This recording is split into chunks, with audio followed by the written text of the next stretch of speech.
It starts with a simple request. "Sir, if you don't mind, could we speak with you alone first? I'd like to explain what's going on." Standing in the doorway is Anthony Bezio, a 66-year-old homeowner. At this moment, he believes officers are simply asking routine questions. What he doesn't realize is that detectives already suspect him of something far more serious. Something that brought investigators from the Crimes Against Children unit directly to his home. And the conversation that follows will slowly reveal why. Does that look like one you might use? One of the detectives gestures toward a device while speaking quietly to the people inside. "Do you mind if we talk to him alone first?" But Anthony immediately pushes back. "No, I want to hear what it is. Just tell me." The officers exchange a quick glance. Might be better if we know. Anthony interrupts again. "I want to know." There's a brief pause. "All right," the detective finally says. "It's just days earlier.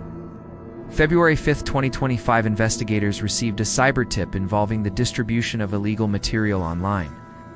The report had been sent through the National Center for Missing and Exploited Children. From there, detectives began tracking the digital trail. IP addresses, account activity, internet service records, piece by piece. The investigation began pointing to a single location, Anthony Bezio's home. When detectives arrive, the conversation begins calmly. "Hey, how's it going?" Anthony opens the door politely.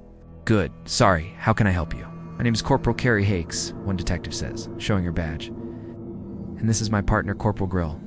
Anthony nods. "Hey, how are you?" "We're just investigating some internet activity," the detective explains casually. "Okay, are you the homeowner?" "Great. What's your name, sir?" "Tony." "Tony?" "Yeah. Is that your legal name? Or do you go by Anthony?" "Anthony." As they talk, a small dog wanders into the room. "Oh, hi." One officer laughs. The moment briefly lightens the tension. "I've had to chase a dog down the street before when that happened." Anthony smiles politely. The officers continue collecting basic information. "What's your last name?" "Bezio?" "B-E-Z-O? And what's the puppy's name?" "Marco?" "Marco?" the detective says, smiling. "What's a good phone number for you?" Anthony provides it. They ask for email addresses. He lists a few. An old Yahoo account. A Gmail account. Even an old AOL email. "Wow," one officer laughs. "AOL? It's ancient." Everyone chuckles. On the surface, it feels like small talk, but investigators are quietly building a digital profile. "Do you guys have internet here?" the detective asks. "Yeah. Who's your provider?" "Spectrum. How long have you had them?" "Years." The detective nods. "That's a good company." Then Anthony finally asks the question that's been bothering him. "So, what's going on?" Instead of answering directly, the detective asks another question. "How long have you lived here?" "About a year and a half." "Nice." Moments later, Anthony's wife appears nearby. "Is that Jean?" Anthony clears his throat slightly. "Yeah." Now the situation becomes more complicated, because the detectives know the subject of their investigation. Isn't something most people want discussed in front of family. "Hi," the detective says calmly. "My name is Corporal Carrie Hakes, and this is my partner. We're investigating some internet activity." Jean nods politely. "If you don't mind," the detective continues. "We'd like to speak with Anthony alone first, just to explain what's going on." Anthony hesitates. "I'd rather hear it," he says. The detective pauses. "That's fine." Anthony offers to retrieve his ID from his car. "No problem," the officer replies. As he steps away briefly, the second detective tries to keep the conversation casual. "We're with the sheriff's office." "And what exactly are you investigating?" Jean asks.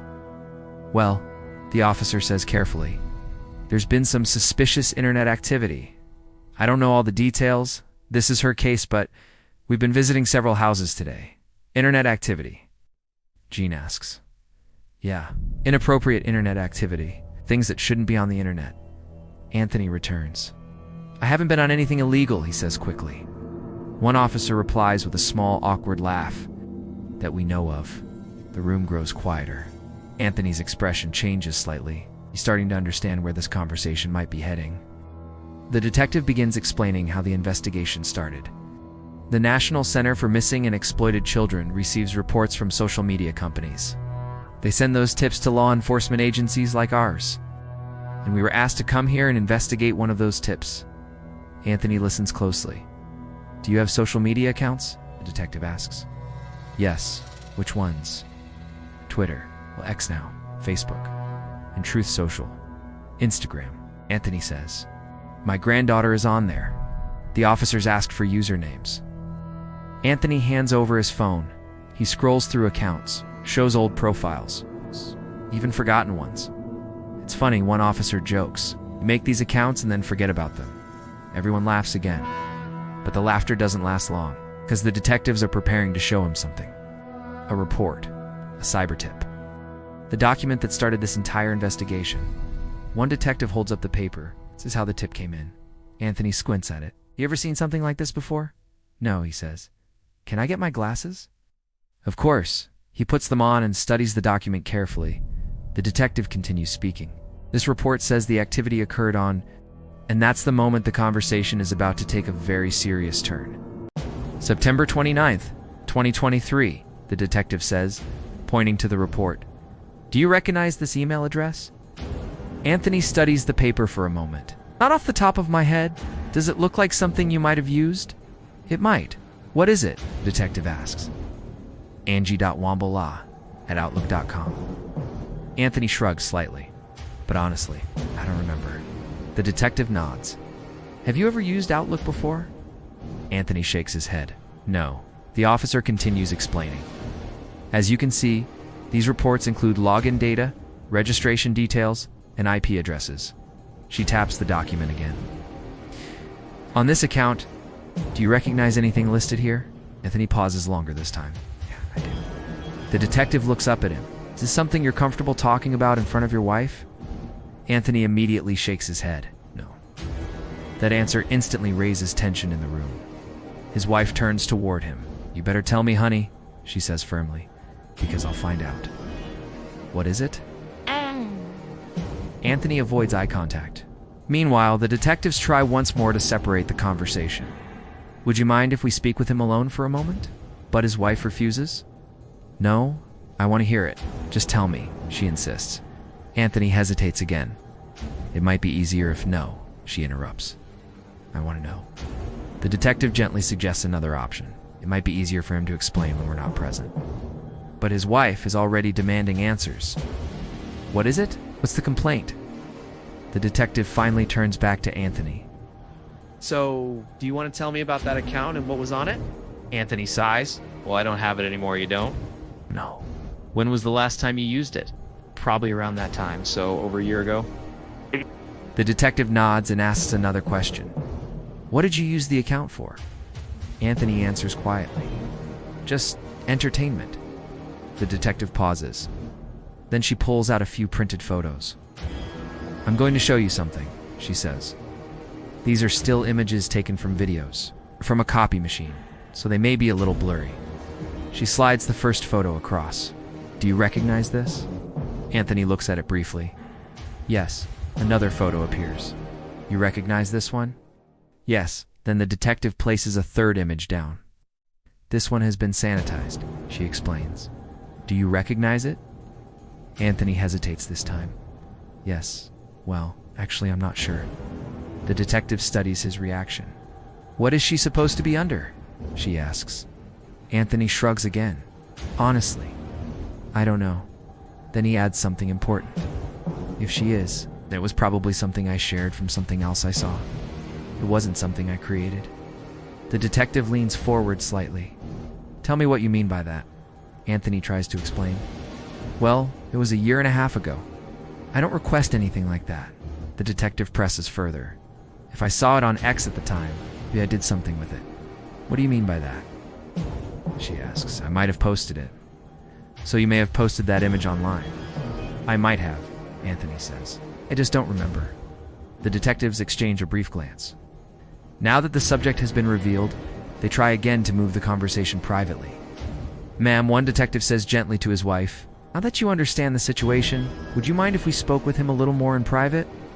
But the mood in the room has already changed. His wife looks shaken. I think we might need an attorney here, she says quietly. That's what I feel like, she adds. Anthony tries to explain himself. I've never shared anything that I thought, but the detective interrupts calmly. Our biggest concern right now is making sure this material is not still on any of your devices. Anthony nods quickly. Yes. So would you be willing to let us check your device? So that would be the easiest way to confirm it's not there. Anthony hesitates for a moment, then he agrees. Yeah, how do you usually access Twitter? The detective asks. You use your phone, laptop, iPad, my iPad, your iPad? Yes. Would you mind if we take a look? Anthony shakes his head. No, I don't mind at all. Then he adds something unexpected. You can come inside if you want. The officers step toward the doorway. The investigation is about to move from conversation to evidence. Later, investigators say Anthony admitted to viewing illegal material involving minors. The images involved children believed to be between 10 and 13 years old. During the investigation, authorities also discovered videos and images involving adults engaging in sexual acts with animals, including dogs, a horse, and a cow. Anthony Bazzio later turned himself in at the county jail on February 5, 2025. He was charged with 3 counts of possession of child exploitation, material and 12 additional counts related to illegal sexual activity involving animals. The case remains a disturbing reminder of how digital investigations can uncover crimes that might otherwise stay hidden behind a screen.